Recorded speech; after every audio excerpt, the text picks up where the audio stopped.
Life gives you plenty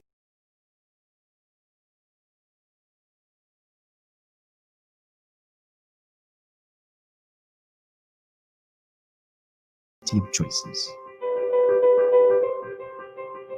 so you have to choose the best. At St. Dominic, we give our students the best education they can get and equip them to reach their full potential and fulfill their dreams in their chosen field of expertise. Our education is beyond basic. In preschool, grade school, and junior high school, we instill the necessary foundation of a balanced EQ and IQ quality of education. We set the bar higher and make sure Dominicans excel in every aspect to prepare them well in their life.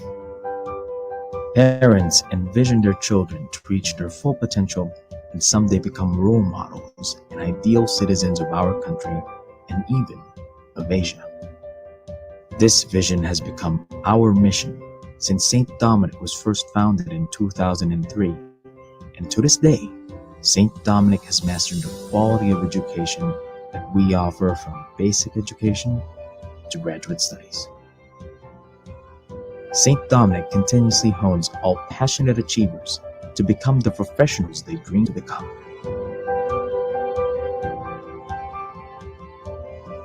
Because your vision is our mission.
Good morning, fellow Dominicans. Welcome to another exciting and informative webisode of DominiCONNECT. This is Ichan Perez Aguilar, and I will be your host again for today's webinar. So, for the past 2 weeks, we were guided by a series of webinars with regards to research writing entitled Getting Ideas and Techniques, headed by the Office of the Vice President for Research, Extension, and Linkage, handled by our dear Vice President, Dr. Nilda W. Balsicas. The first week was about the elements on how to write qualitative research for health science and using qualitative research approach to data collection in social science that were discussed by our Vice President for Academic Affairs, Dr. Mary Nelly Tiroa, also Professor Roland Sardan, Program Chair for BS Physical Therapy, and Professor Michelle Santo Tomas, the Program Chair for BA Communication. The last week, a new set of topics were discussed to share about the principles of research ethics discussed by Professor Belinda Liwanag, a faculty member of the School of Arts, Sciences, and Education, also the Triad in Research Development, to which was discussed by the Dean of the School of Arts, Sciences, and Education, and lastly, the analysis of statistical data that was then discussed by Professor Maria Eloisa Hoson, also from SASE. And now we'll be talking about another set of topics aligned to research writing. Our three topics are as follows. So first one, we'll be talking about how to construct a survey questionnaire. Then the second one is how to use Turnitin in research analysis, or activities rather. And then the last one is writing the research report using the IMRAD format. And by the way, guys, I just want to give you a heads up that we'll be providing certificates for this series of webinars. Just click the link of the survey questionnaire that we'll be posting on the comment section below later on. And just answer the evaluation and your also include your official Gmail account, and we'll be sending your certificates for you. Okay, so without further ado, let's start with our first guest speaker. He is the current program chair for the Bachelor of Science in Radiology Technology from the School of Health Sciences and Profession. To give us an idea on how to construct a survey questionnaire, may I call in Professor Mark Gutierrez.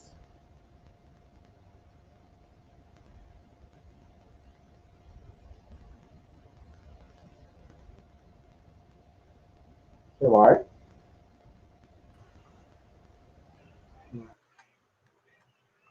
Okay, so blessed day to everyone. It is my pleasure to welcome you all to this webinar series spearheaded by the Office of the Research, Extension, and Linkage.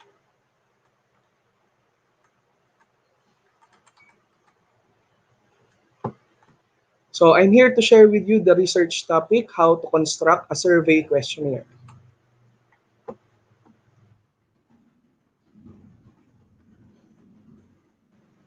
So the outline for my topic are as follows. The design of a questionnaire. Number two, the qualities of a good questionnaire. Number three, the 9 steps in developing a questionnaire.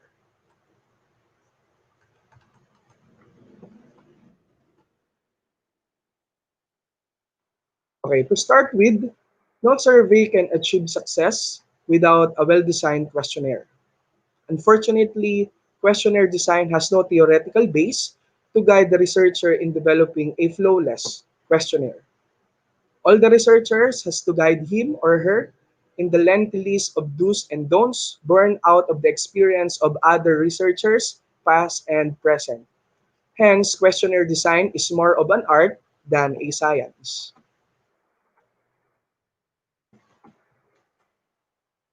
So in constructing a survey questionnaire, we need to take into consideration the design of the questionnaire, whether it is exploratory questionnaire or formal standardized questionnaire.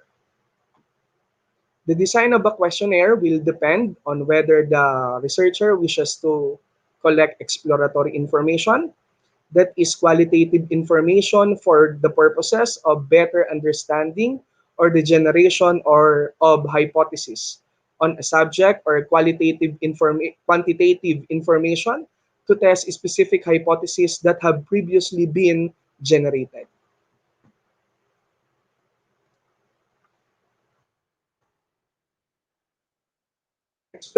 Exploratory questionnaire, if the data to be collected is qualitative or is not to be statistically evaluated, It may be that no formal questionnaire is needed.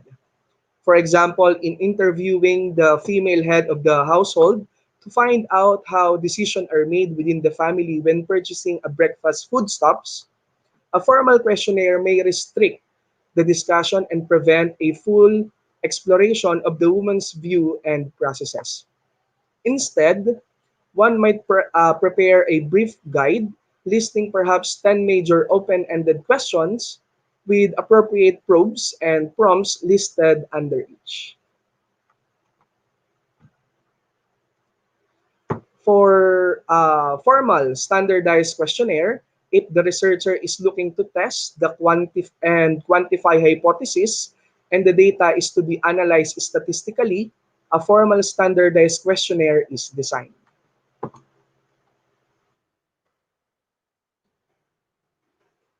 Now, such questionnaire, and that is formal standardized questionnaire, are generally characterized by the following. So these are the characteristics of the formal standardized questionnaire. It is characterized by prescribed wording and order of questions to ensure that each respondents receive the same stimuli. Prescribe definition or explanation for each question to ensure interviewers handle question consistently and can answer respondents' requests for clarification if they occur. And lastly, prescribe response format that is to enable rapid completion of the questionnaire during the interview process. So here are the following are the qualities of a good questionnaire. A well-designed questionnaire should meet the research objectives. This may seem obvious, but many research surveys omit important aspects due to inadequate preparatory work and do not adequately probe particular issues due to poor understanding. Next, it should obtain the most complete and accurate information possible. The questionnaire designer needs to ensure that respondents fully understand the question and are not likely to refuse to answer, lie to the interviewer, and try to conceal their attitudes. A good questionnaire is organized and worded to encourage respondents to provide accurate, unbiased, and complete information. And last, for the qualities of a good questionnaire, a well-designed questionnaire should be easy. It should be easy for respondents to give the necessary information and for the interviewer to record the answer. And it should be arranged so that sound analysis and interpretation are possible. So it would keep the interview brief and to the point that the respondents remain interested throughout the interview. So here are the 9 steps in developing a questionnaire. So for number 1, here are some preliminary decisions to be made in developing a questionnaire or the 9 steps in developing a survey questionnaire. So number 1 is to decide the information required. It should be noted that one does not start by writing a questions. Okay? The first step is to decide what are the things one needs to know from the respondents in order to meet the survey objectives. So we need to first set our objectives. We have to meet our survey objectives. As our BPAA, Dr. Marinelli T. Roa always quoted, to begin with the end in mind by Stephen Covey, we should start with a clear understanding of our destination. It is to set our goal first, our objectives, and work on it so that we could arrive at our destination. If you are a driver, you know what I mean. Because if you are a driver, of course, you have to set first your destination. You have to work on it. You have to arrive on it. And if there is a detour, or for example, you have to reroute, okay, because of the traffic jams, okay. So you only have to You only have to make it on your destination because it will keep you on the track. The researcher should be aware of what work has been done on the same or similar problems in the past, what factors have not yet been examined, and how the present survey questionnaire can build on what has already been discovered. That is why, in my personal understanding of the elements of research, the first step is not writing the introduction, but doing the review of related literature. Number two, number two is to define the target respondents. The researcher must define the population about which he or she wishes to generalize from the sample data to be collected. We must take into account factors such as age, education, etc. of the target respondents. Next, number three, choose the methods of reaching your target respondents. The method of contact will influence not only the questions the researcher is able to ask, but the phrasing of those questions. The main methods available in survey research are as follows: personal interview, group or focus interview, mailed questionnaire, and telephone interviews. A general rule is that the more sensitive or personal the information, the more personal the form of data collection should be. So that is our general rule.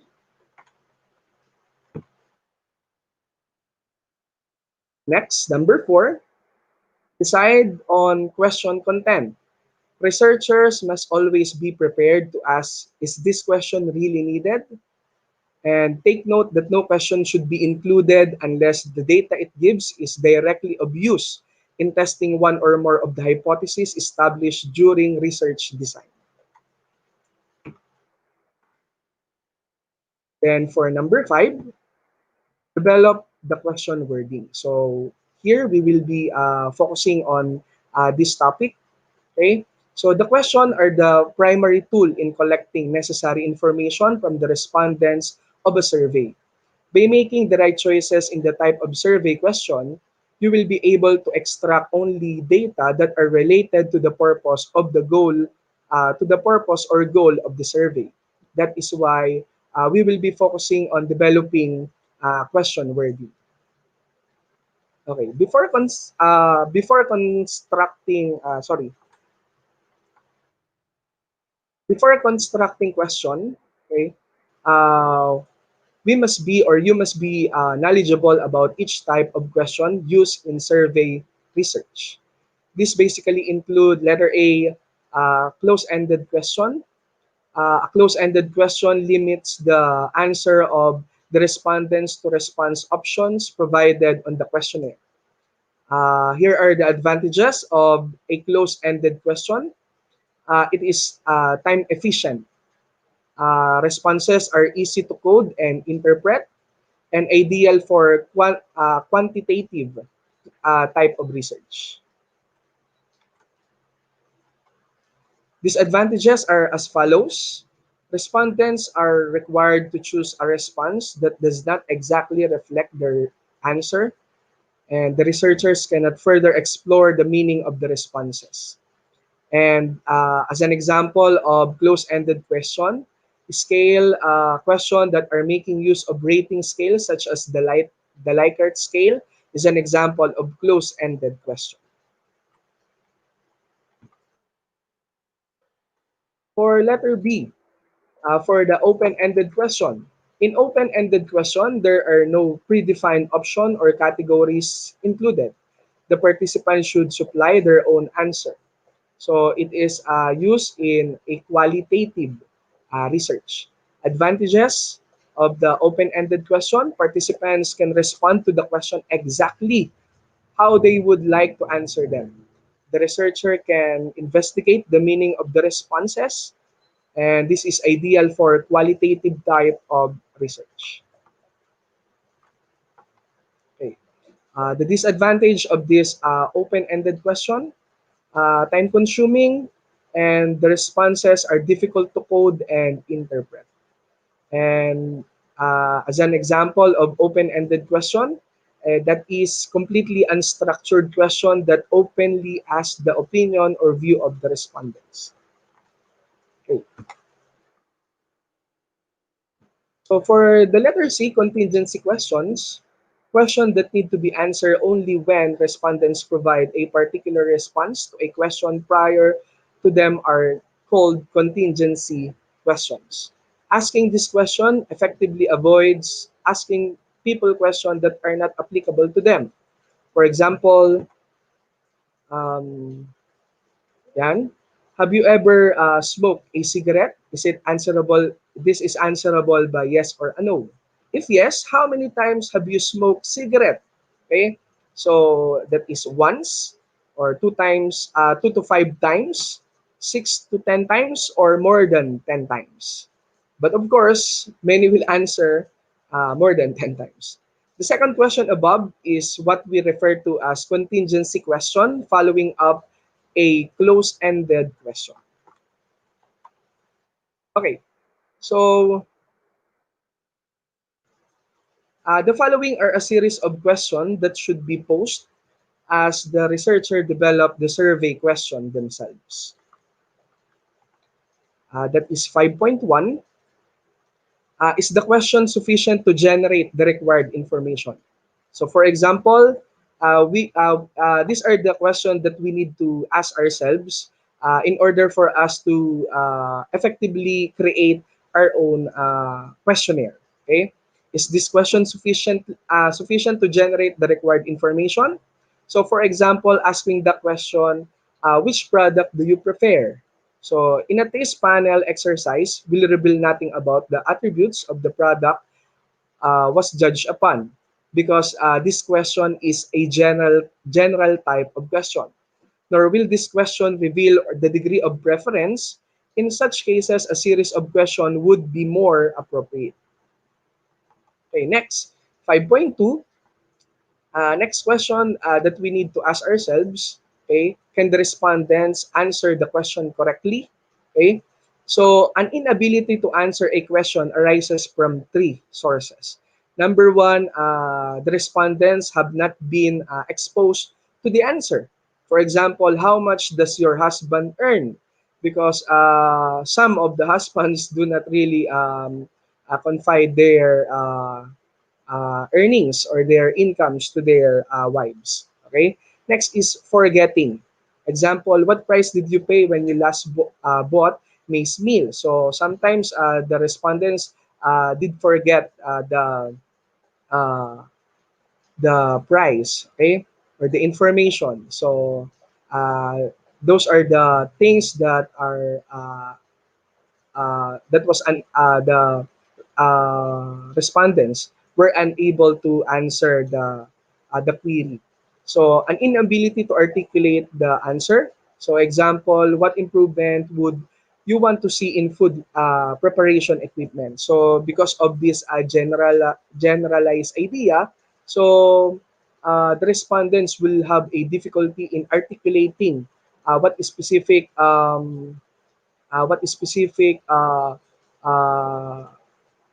question or what specific answer he is going to give you. Okay.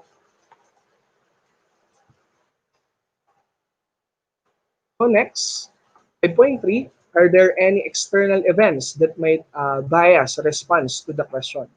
So, for example, judging the popularity of beef products shortly after a foot and mouth epidemic is likely to have an effect on the responses. Yes, this is also true in our event nowadays because of this COVID-19 pandemic. So, for example, in this pandemic, when we have a bank transaction or we are going to buy some stuffs, we are asked to answer a questionnaire. Sometimes we deny our selves as we are a healthcare worker. Sometimes we do not say that we are a healthcare workers, or sometimes we do not disclose that we have someone or we have a relative in our household that working on a COVID facility or working in a hospital, because we might fear that they would not allow us to enter the bank or the premises because of those instances. Okay. So next, do the words have same meaning to all respondents? So for example, how many members are there in your family? So there is a room for ambiguity in such a question since it is open to interpretation as to whether one is speaking of the immediate or extended family. Okay. So next question to ask ourselves in for us to effectively make or construct a survey questionnaire. Are any of the words or phrases loaded or leading in any way? For example, what did you dislike? Okay, the word dislike. Okay, what did you dislike about the product you have just tried? Okay, the respondent is not given the opportunity to indicate that there was nothing he or she disliked about the product. A less biased approach would have been to ask a preliminary question along the lines of, did you dislike any aspect of the product you have just tried? And allow him or her to answer yes or no. Okay. 5.6, will the question be understood by the type of individual to be interviewed? It is a good practice to keep question as simple as possible. Researchers must be sensitive to the fact that some of the people he or she will be interviewing do not have a high level of education. Next, question 5.7, is there any ambiguity in my question? The careless design of question can result in the inclusion of two items in one question. So we must ask question one at a time. So for example, do you like the speed and reliability of your tractor? So the respondents is given the opportunity to answer only yes or no, whereas he might like the speed but not the reliability, or vice versa. Thus, it is difficult for the respondents to answer and equally difficult for the researcher to interpret the response. Okay, another question to ask ourselves. Are any words or phrase vague? Questions such as what is your income are vague and one is likely to get many different responses with different dimensions. Respondents may interpret the question in different terms. For example, is that hourly pay, weekly pay, yearly pay, income before tax, income after tax, income in kind or as well as cash, or income for self or family, all income or just farm income. So the researchers needs to specify the term within which respondents is to answer. Next, are there any question too personal or of a potentially embarrassing in nature? The researcher must be clearly aware of the various customs, morals, and tradition in community being studied. In many communities, there can be a great reluctance to discuss certain questions with interviewers or strangers.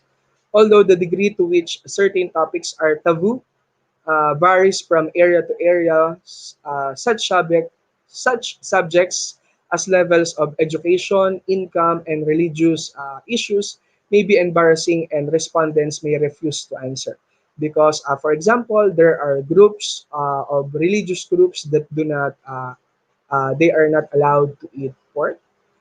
They are not allowed to eat some seafoods. No, so these are the things that we need to avoid because it might embarrass them, or uh, uh, it might um, it might stop them from answering our questionnaire. Okay. So next, for number 10, okay, 5.10, and this is the last question that we must ask ourselves in developing our questionnaire, our own questionnaire. Do questions rely on feats of memory?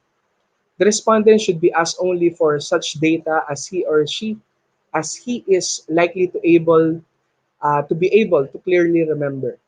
One has to bear in mind that not everyone has a good memory. So questions such as 4 years ago, was there a shortage of labor should be avoided. Okay? So to continue our discussion in developing a questionnaire, for number 6, put question into a meaningful order and format. Open questions should be easy to answer and not in any way threatening to the respondents. The first question is crucial because it is the respondent's first exposure to the interview and sets the tone for the nature of the task to be performed. If they find the first question difficult to understand, or beyond their knowledge and experience, or embarrassing in some way, they are likely to break off immediately. If, on the other hand, they find the opening question easy and pleasant to answer, they are encouraged to continue. Next, check the length of the questionnaire. It is natural for our respondents to become increasingly indifferent to the questionnaire as it nears to the end. Because of impatience or fatigue, he may give careless answer to the later question, and those questions, therefore, that are of special importance should, if possible, be included in the earlier part of the questionnaire. Next is to pre-test the questionnaire. The purpose of pre-testing the questionnaire is to determine, that is, whether the questionnaire, as they are worded, will achieve the desired results, whether the questions have been placed in the best order, and whether the questionnaire are understood by all classes of respondents. Okay? Whether additional or specifying questions are needed, or whether some questions should be eliminated, whether the instruction to interviewers are adequate. Usually, a small number of respondents are selected for the pretest. The respondents selected for the pilot survey should be broadly representative of the type of respondents to be interviewed in the main survey. Next, lastly, in developing a last step in developing your survey questionnaire, okay, develop the final survey form. If the questionnaire has been subjected to a thorough pilot test, the final form of the questions and questionnaire will have evolved into its final form. All that remains to be done is the mechanical process of laying out and setting up the questionnaire in its final form. This will involve grouping and sequencing questions into an appropriate order, numbering questions, and inserting interviewer instruction. So here are my references for this presentation. So let me share to you this verse, Jeremiah 29:11. So it says, "For I know the plans I have for you, declares the Lord, plans to prosper you and not to harm you, plans to give you hope and a future." Yeah. So before I end, allow me to thank the following persons for giving me the opportunity to present this morning in this webinar series. So allow me to thank Dr. Nilda W. Balsicas, the Vice President for Research, Extension, and Linkage, for giving me the chance to present this morning. So that's it. Thank you so much and have a nice day.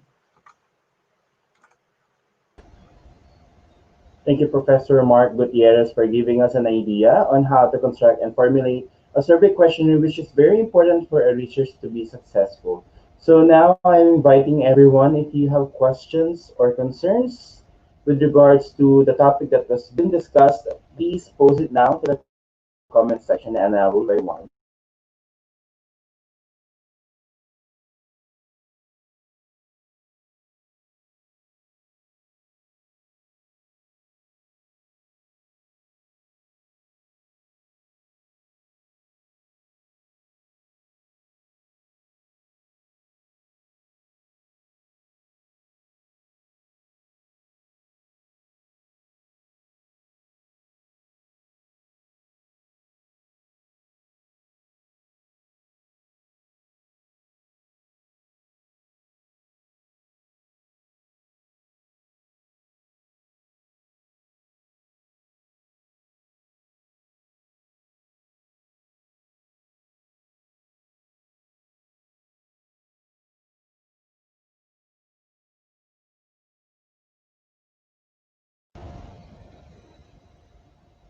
Hello, can you hear me now? Sorry. So thank you, Professor Mark Gutierrez, again for giving us an idea on how to connect or construct and formulate a survey questionnaire, which is very important for a research to be successful. So now, again, I'm sorry for that. I'm asking everyone if you have some questions and concerns with regards to the topic that has been discussed, you can now post it to the comment section for our speaker to answer.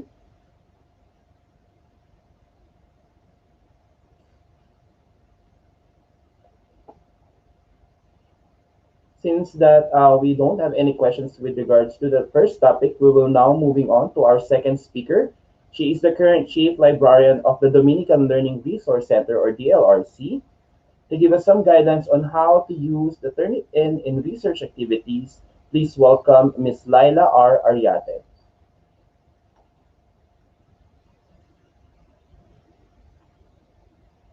Ms. Laila?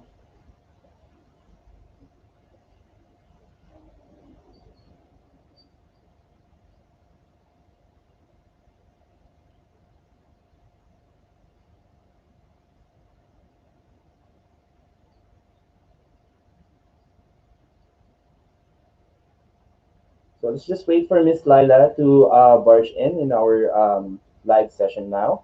So first, I would like to invite everyone to click the link that was posted on the comment section and then answer the evaluation form, and a certificate will be sent to your Gmail per each topic. Okay, so you will be gaining 3 certificates for this if you will be able to finish it.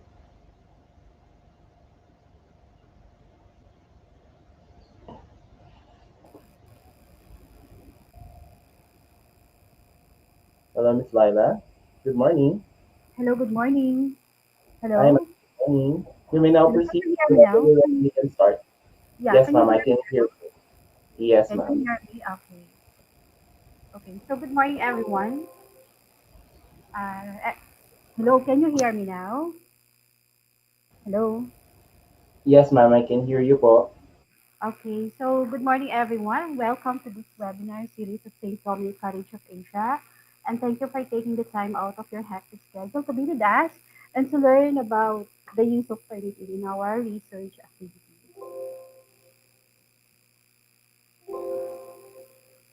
Oh my God.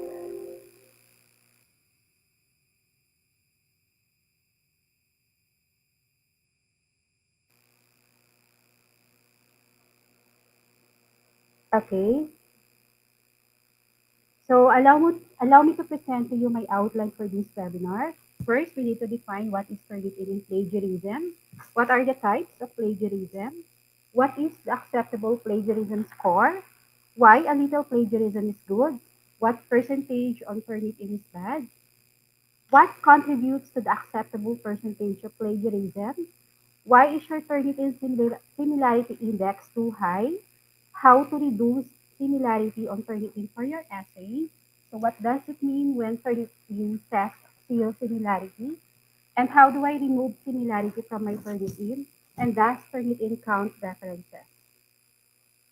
Okay, so according to Curtin 2014, Turnitin is an electronic text matching system that compares text in students' assignments.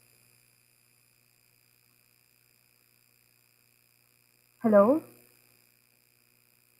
Hello? Yes, ma'am. We can hear you po.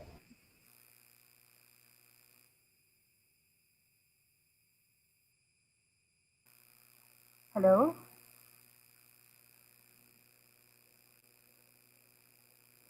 Hello po? Hello, can you hear me? Hello? Hi, Miss Laila. Yes po, we can hear you loud and clear. Okay, sorry.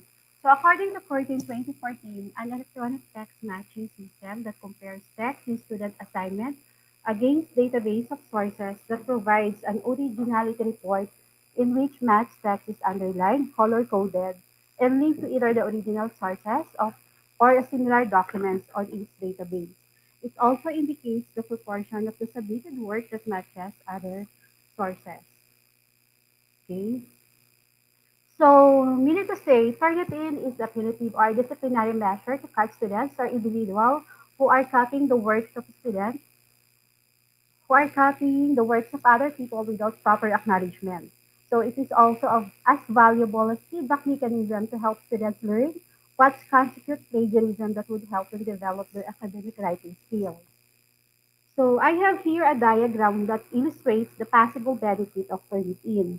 The first one is it educates students on identifying and acknowledging other authors' work. You know to say, we do have a proper citation of sources depending on the material you use because this proper citation helps the researchers to expand their knowledge on a certain topic. So when you cite other people's work, it shows that you as a researcher increase your credibility as the author of your work, such as journal articles, books, magazines. So in any academic writings, your reader wants to identify which ideas, theories, concepts are yours and which ideas are coming from another author. So the second one is it educates students on correct referencing techniques.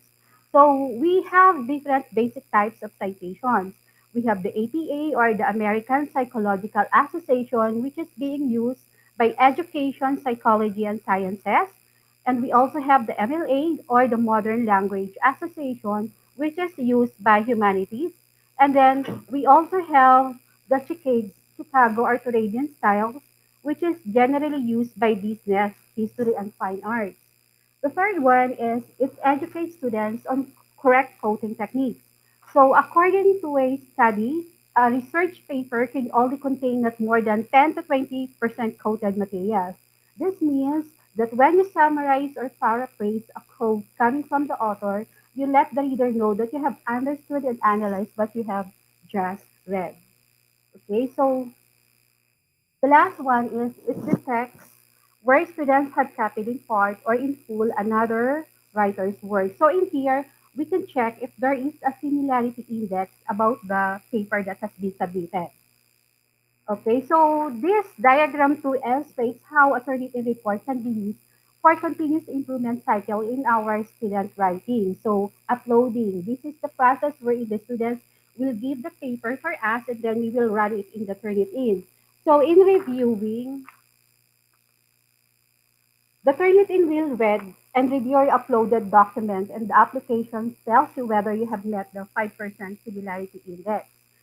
And about the amending, if your paper do not meet the required requirements, you are going to amend or you are going to rewrite your paper. Okay, so the diagram 3 illustrates the sources that are used to match students' work. Turnitin will check it in the internet, in all published works, in all databases, in the ProQuest, in the Gale commercial database, or EBSCO, and then also into the large assignment. Okay, so in our SDCA research manual, it is clearly stated under section 3D.2 that the use of Turnitin software shall be implemented to check similarity index of 5%, index of 95 of all completed research of students, faculty members, academic managers, heads, and staff. So in our institution, everyone, especially in the academe, are required to do some research. Okay, and then we need to adhere with this 5% and originality index of 95%. Okay, so what is plagiarism? Plagiarism is the act of presenting someone else's work or ideas as one's own without appropriate attribution or acknowledgement. That's according to DBNAT 2016. It also says that it deliberately uses another's work without permission, credit, or acknowledgement. Again, in our SDCA research manual, page 3D.1, it was stated that plagiarism shall be understood to mean the presentation of the documented words or ideas of another as his or her own presentation without attribution or appropriate for the medium of presentation. Plagiarism includes reproducing by copying, paraphrasing, or summarizing without acknowledgement or with the intention to deceive any work of another person as researchers or reviewers' own work, with or without the knowledge of or consent of the other person. For example, I am reading the paper of Mr. X. So I make a paragraph data, I like it, and I copied it. And while copying, I'm not attributing the paper of the person from which I am copying. So that will not be considered as plagiarism. So we need to remember that everything we copied, we have to attribute or acknowledge the creator. So if ever the author has given you the permission to copy his paper, does not mean that you can use it without giving credit. As what I have mentioned a while ago, we should always give credit to the original creator. Okay, so these are the types of plagiarism. The first one is the global plagiarism.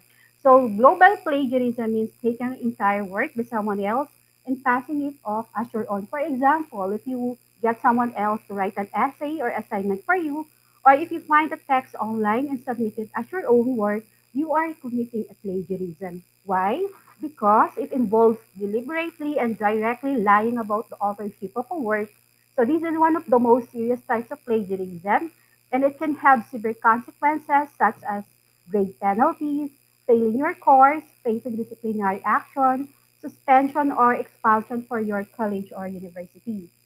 Another type of plagiarism is the paraphrasing. So paraphrasing means rephrasing a piece of text in your own words without citation is the most common type of plagiarism. So these are the things that we need to remember. First, paraphrasing itself is not plagiarism so long as you properly cite your sources.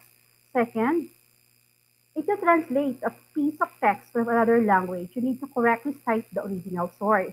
A translation without a source is still plagiarism as you're using someone else's ideas. So the last one is paraphrasing becomes plagiarism when you read a source and then rewrite its key point as if they were your own ideas. This is an example of this type of plagiarism. Okay.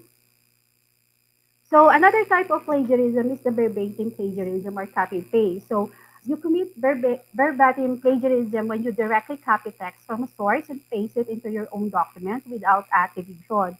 If the structure and the majority of the words are the same as in the original, and even if you delete or change a couple of words, then it is still verbatim plagiarism. Again, these are the things that we need to remember. So if you want to use an author's exact words, you need to quote the original source by putting the copied text in quotation marks and including an in-text citation. So what is an in-text citation? An in-text citation is a reference made within the body of a text of an academic essay. So the in-text citation alerts the reader to a source that has been informed your own writing. So this is an example of an in-text citation with APA. So as you can see, the APA style calls for two kinds of information to be included in text citations. The first one is the author's last name. The second one is the work, date of publication. The third one is the if the citation is for a direct quotation, the page number or paragraph number should be included. Okay, so another type of plagiarism is the mistake plagiarism, also known as patchwork plagiarism or incremental plagiarism. It means copying phrases, passages, and ideas from different sources and putting them together to create a new text. This includes slightly replacing passages while keeping many of the same words and structure of the original.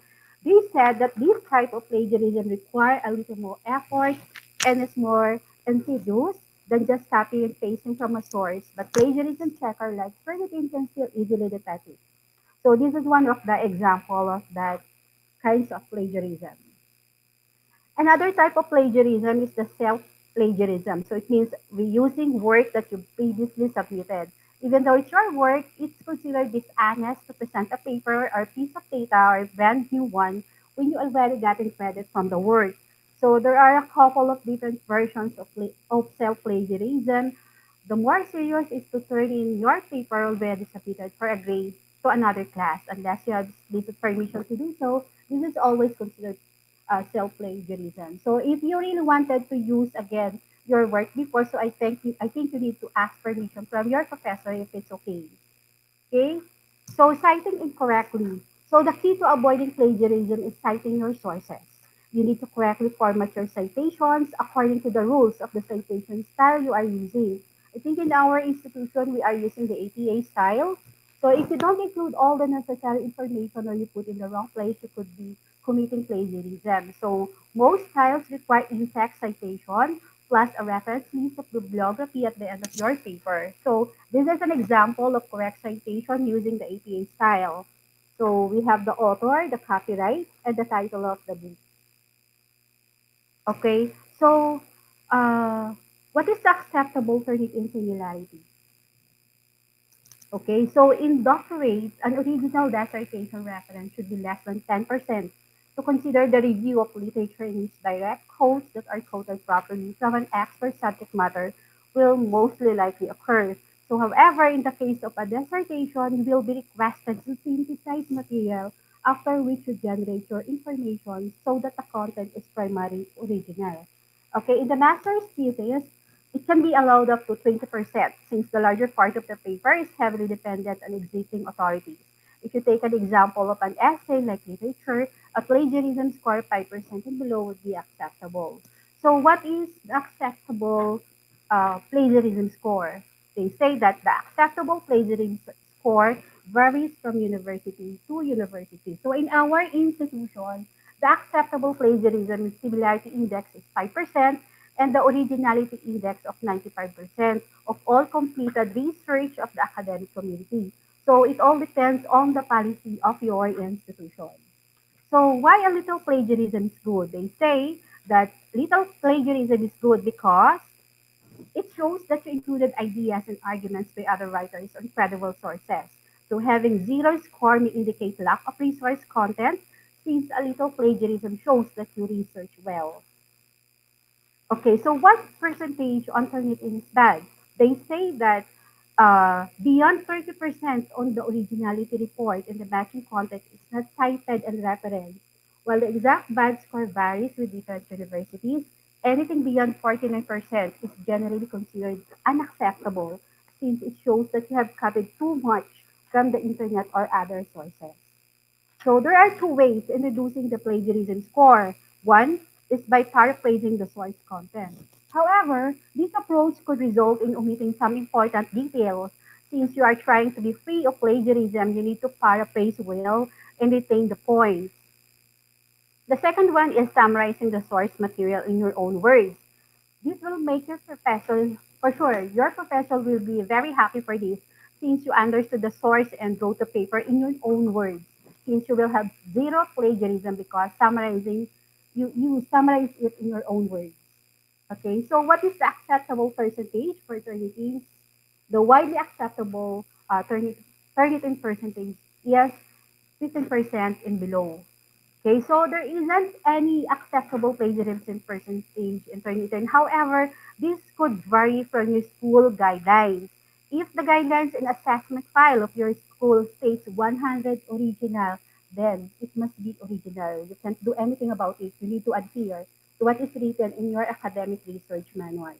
Okay, so what contributes to the acceptable percentage of plagiarism? So we actually have four. First, for the very strict institution, a single plagiarism sentence will result in being charged with violating the academic integrity policy of your school. Second, the percentage rating given by Turnitin is simply guide for the score of similar content copied from other sources. Three, it enables the professors to determine how much of the student work is original. And lastly, a custom essay with a low percentage of plagiarism on a paper is still not acceptable, and an essay with a high rating could be okay. So, why is your Turnitin similarity index too high? So, what's the reason behind why your similarity index is too high? They said that Turnitin highlights the similarities of your content to other sources. So it doesn't determine if your paper is plagiarized. That is the assessor's prerogative. The assessors determine if the similar text is attributed accurately and quoted correctly. The context is very important. However, Turnitin doesn't account for context. So it is very important for us to properly cite all our resources for us not to be charged with plagiarism. The reasons for high similarity index. So number one, no crediting the source or not crediting the source. So you are copying every word from some other source without including the original word inside the quotation marks and including a citation about the source of the original text. Although you put the ideas from a particular source in your own words, you have to credit the source. Okay? So when you put your ideas and words in different order from the original text and with your words, in the original words, you will still be plagiarized, although you cite the sources. The second one is paraphrasing too closely, although you credit the source. So you can take ideas from some other text, even if you put them together into your words, in failing to cite the sources. However, this is another kind of plagiarism when you paraphrase someone else's work. So how? How could it be? So as what I have said a while ago, when you put ideas and words in a different order than the original text and mix your words in the original words, you will still be plagiarizing, although you cite the sources. Okay, so reasons for high similarity index, using statistics from other person's work, not credited the source. Statistic charts or tables inside a text are proper to of whoever created them. And from this fact, you must credit the original creator. So the key word here is properly citation. You just need to provide proper citation. That you need to give attribution or acknowledgement to the original creator. Okay? Copying or buying someone else's paper or contracting the essay writing services to do your assignments, copying some parts of a paper or the whole paper from old lab reports or old papers. Easy Bank is a good example of this type of plagiarism. Okay? So how are you going to reduce the similarity of the Turnitin for your essay? Instead, you need to paraphrase the content. So you have found information which suits your research paper, read it and understand it, then put it into your words. In most cases, it's not possible to reduce alerts of plagiarism in Turnitin. However, you can decrease it by following these steps to make sure your essay is free from plagiarism. Okay? So number two is you need to cite your sources. Citing is the most effective way to avoid plagiarism. As what I have said a while ago, these are the different APA guide. These are the formatting guidelines of the documents. We have the MLA, the APA, the Chicago, the Canadian. So this process involves adding a page number or when writing web content, adding a paragraph number to ensure a better score. Okay, we actually have a citation generator in the web that you might read or you might that might help you on how are you going to cite your resources properly. So another one is properly use quotation marks. So you must use quotation marks when you write a quote exactly as it appears from the source. The process takes time, but the efforts are rewarding because quoting should be done well to be free of plagiarism allegations. Number four is referencing your sources. So they say that this is the most effective way of avoiding plagiarism is by adding a page of cited work or reference pages at the very end of the research paper. Also, the page should also meet the formatting guidelines or referencing used by your school. So what does it mean when Turnitin says zero similarity? So it means that you did not copy anything from online sources, word for word or directly. While it shows your work is originality, also indicates your powers in paraphrasing. You might have copied but paraphrased to turn it in. As is recommended by academic writing experts, it is ideal to have zero plagiarized paper if you want to score higher. So how do I remove similarity from Turnitin? Ideally, the best way to remove similarity from Turnitin score for your paper is to rewrite the affected content. You can read and understand the content, then write from your mind the other best ways to paraphrase the affected areas. But be sure to properly cite and reference the source of your content. So does Turnitin count references? No. Turnitin does not count references because they are not part of the main content of your paper or an essay. However, this depends on the setting that your faculty or university has prepared on plagiarism scanning system. In most cases, most universities do not allow scanning of references, therefore this should not be a worry for you. So these are my references for this webinar. Before I end my webinar, I would like to share you this one. This is a Chinese proverb that I love. Learning is a treasure that will follow its owner everywhere. Thank you and have a blessed morning, evening, everyone. Thank you, Ms. Laila Ariade, for teaching us how to use the Turnitin process for our research. I'm pretty sure that all of the students and faculty members will really gain benefits of what you have taught us today. And I hope that you will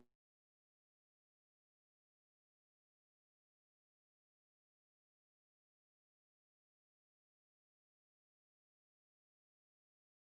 in your research. And I hope that you will also To give us some insight about the writing the research report using the IMRAD format, may I introduce to you Professor Jonathan A. Cupajo.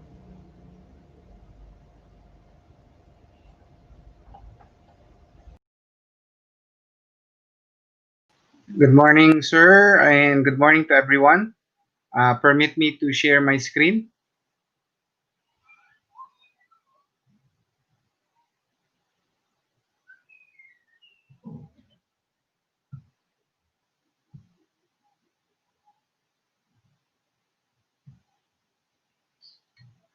Uh, Once again, good morning. First and foremost, I would like to thank Dr. Balsicas for giving me again the opportunity to share my insights and knowledge about research.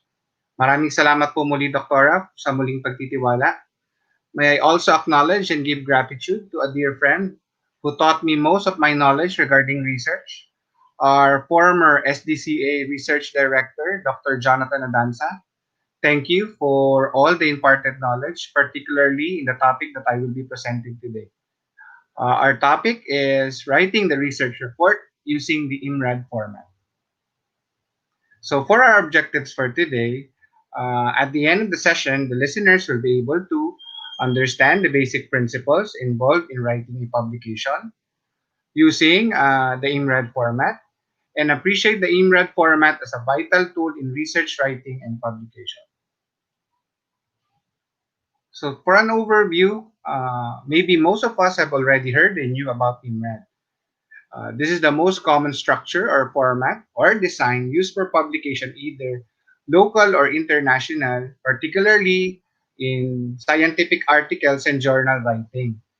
This structure is very useful in conducting primary research. Particularly, its goal is to present facts objectively, demonstrate a genuine interest and care in developing a new understanding about a certain topic or your field of interest. So Moog will describe and link the IMRAD format to a hourglass model which has that such structure. It has an introduction, the central report section which contains the methods and results, and the discussion and conclusion section. It is like most authors nowadays and researchers, uh, they link the IMRAD format to the common three-part essay that we are trying to give as an assignment to our students, to our as a research work, which contains the introduction, the body that represents the methods and results section, and the discussion or conclusion. So the IMRAN stands for Introduction, Methods, Results, and Discussion.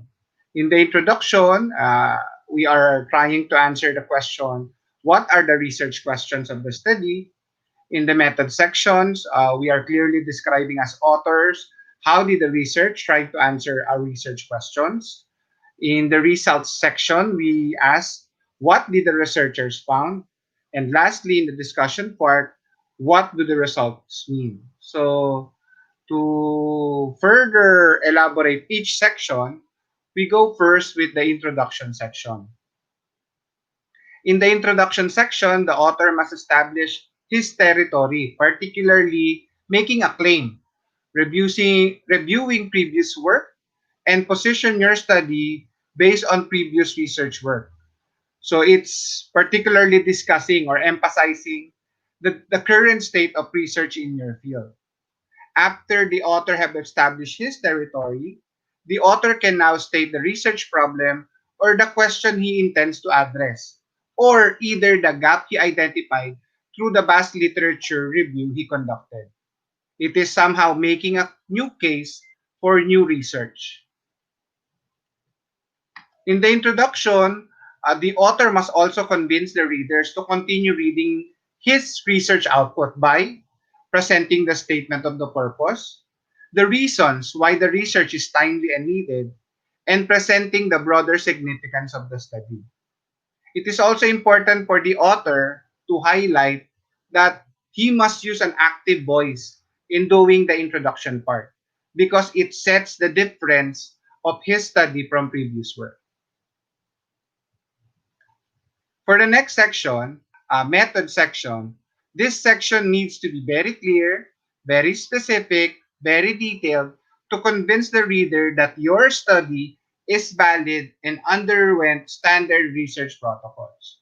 So you may do this as an author by answering what did you do, how did you do it, and what materials, processes have you done or did you use. In the method section is also considered the most important section to build your credibility. Like what I mentioned earlier, you are sharing to your readers that your methods that you've used in your research is valid and underwent specific standard research protocols. This section is usually written in past tense and passive voice. For the result section, it represents the finding and explaining what was found, which is this is the most important section of your paper. This is the part where the author highlights the contributions of his work. The author also decides in this part what results need to be presented and in what order they should be presented. In the result section, it commonly uses two parts. It contains two parts, the report part and the comment part. The report part contains the visuals, the common visuals such as table, charts, diagrams, figures, or pictures, which it will be succeeded with the comment part, which contains relevant information of what you and other may learn from the findings. But there's a catch that the author must always remember not to draw conclusions that the research finding don't suggest. Always stick to what the research finding says and limit your analysis and limiting your analysis not going into the conclusion, which can be discussed in your discussion section. In this section, it typically begins by restating your main findings of the study and broadening out to discuss the significance of the study to the target population. This section mainly discuss, analyze, and interpret research findings and connect it to previous research work.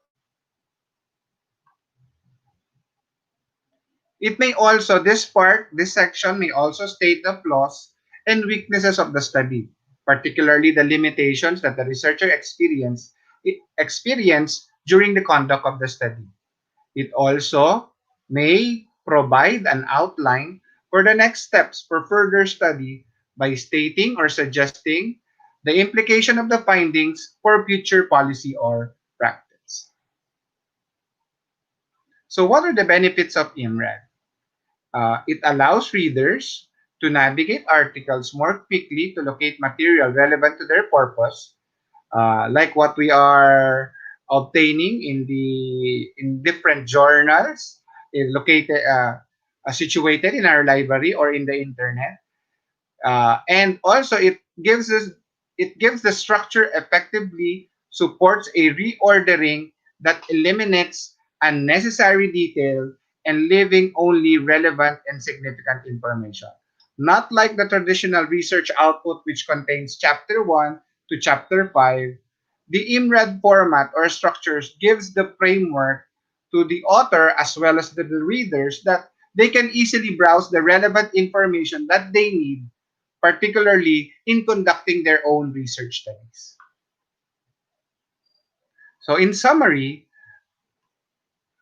we understood the basic principle involved in writing IMRAD format, particularly the introduction, methodology, the results, and discussion.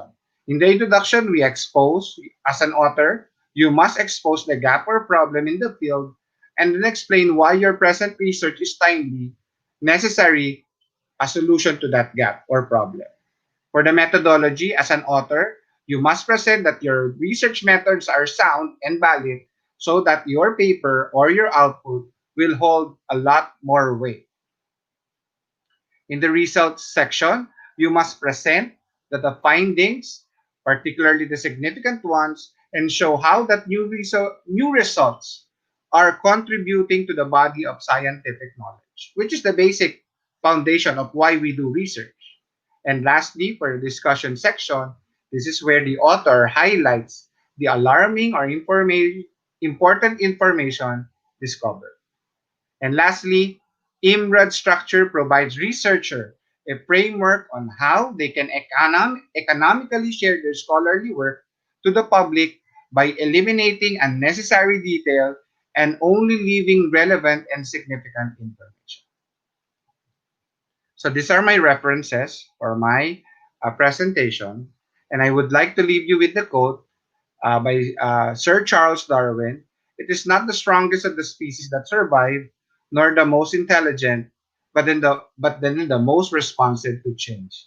As we go along with our journey in producing research output, it is very important for us to learn how to use or to write to use the IMRAD structure for us to deliver to share our findings, our research output to the community. So once again, thank you for listening. Have a good day.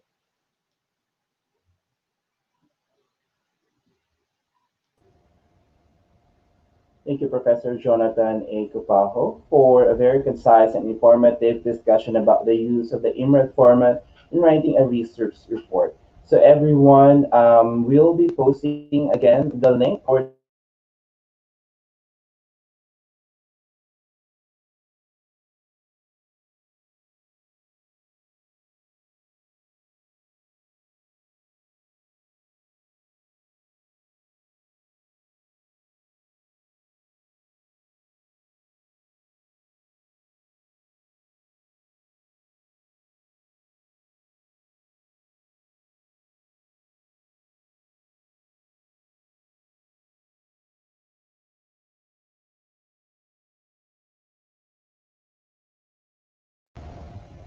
Okay, there you go. Can you hear me now, po?